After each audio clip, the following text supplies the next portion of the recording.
Hari tu dah try kara rendang gratin kan? Hari ni, jom kita try pula kara gula Melaka Kota dan kara mangga kota.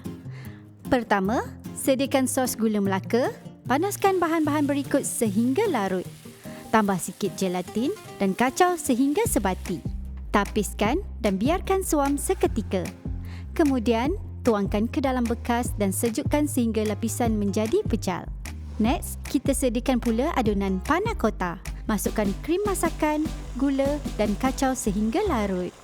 Lepas beraya, kita lepak raya pula.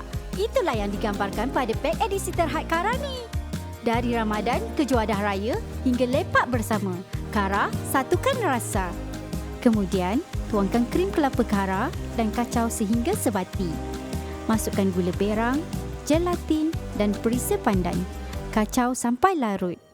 Biarkan ia suam dan tuangkan di atas gula Melaka tadi dan sejukkan selama 3 hingga 4 jam.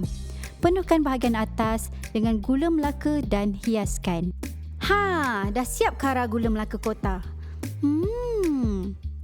Untuk kara mangga kota pula, kita sediakan sos karamel mangga dengan panaskan gula sehingga keperangan. Masukkan mangga dan sedikit air, lenyapkan mangga supaya tak berketul. Kemudian, masukkan bahan berikut dan tuangkan krim kelapa kara. Perenihkan sampai nampak halus dan berkilat. Penuhkan sos karamel dan hias dengan mangga. Mudah je kan nak buat karamel mangga kota? Nak resepi penuh? Nah, cepat screenshot sekarang. Alang-alang dah beli kara nak buat resepi ni, bolehlah sertai peraduan kara satukan rasa. Dan berpeluang untuk menang hadiah-hadiah menarik bernilai RM320,000. Tahun ni special tau. Kita adakan pusingan bonus. Untuk maklumat lanjut, layari Facebook Kara Malaysia.